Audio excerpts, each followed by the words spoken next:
Sonic 3 director explains how the franchise handled Keanu Reeves' introduction as Shadow. We took that so seriously.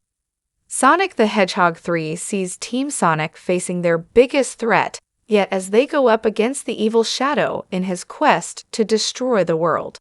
To do so, Sonic, Knuckles, and Tails form an unlikely alliance with Dr. Robotnik, who is facing his own troubles after the resurfacing of his grandfather Gerald.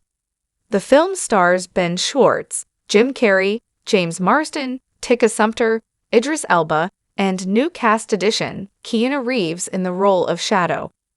The film is directed by Jeff Fowler, who previously worked on the last two entries in the live-action franchise.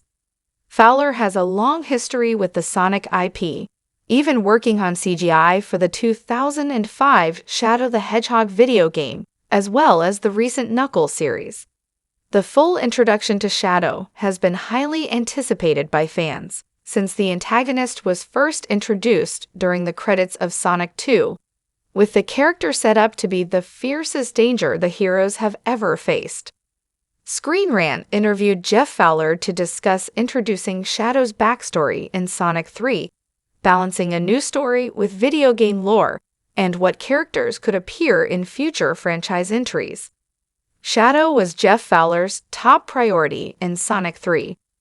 Screen Rant: Jeff, Sonic 3 is here. It is so much fun. Now, obviously, all eyes are on the introduction of Shadow and Gerald in this film, but there's a number of iconic game elements. How did you go about balancing adapting the stories from the games with an original enough approach to keep things unpredictable? Jeff Fowler: That's a great question.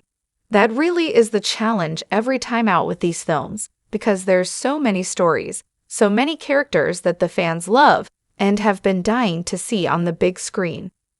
We certainly worked our way backwards from Shadow. Shadow got the top priority. We took that so seriously. Introducing him, his backstory that is so beloved by fans, and just wanting to work so hard to get that right, and to really just honor what it is that fans love. But then it becomes, once we kind of nail some of those really key story elements, what else can we honor? Like the Chao, these characters, we're in Tokyo. We know we can take advantage of this culture that really does celebrate anime and animated characters. And of course, if there's going to be a Chao-themed cafe, a restaurant, it's going to be in Tokyo. Once we had that idea, just watching the crew run with it and build out those ideas and craft this whole Chao-themed restaurant was so much fun. Fowler chooses his post-credits reveals carefully. Let's break down that Super Sonic and Super Shadow fight against Dark. So much of the movie was set up for Shadow, essentially wanting to help kind of wipe out the world.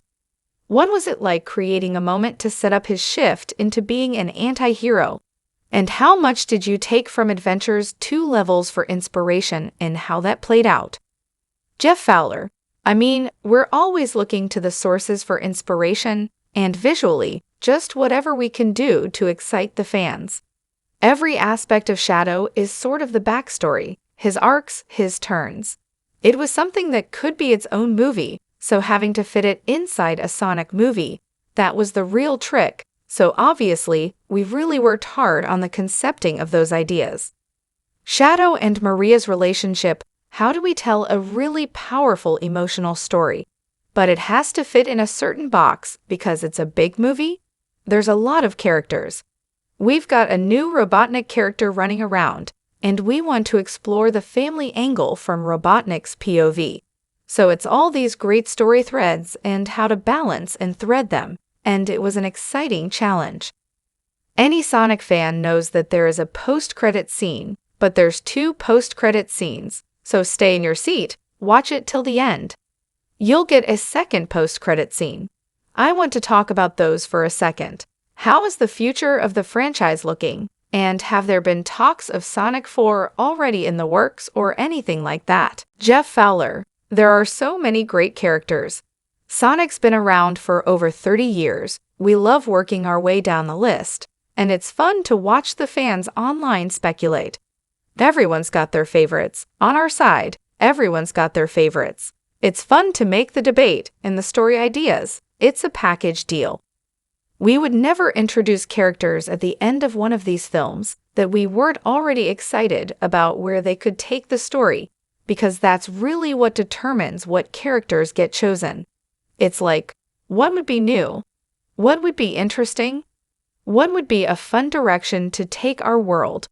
So when those characters, like Shadow being introduced at the end of Sonic 2, we knew that he was going to be such an exciting character and was really going to shake things up in the movies.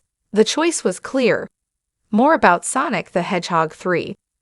Sonic the Hedgehog returns to the big screen this holiday season in his most thrilling adventure yet.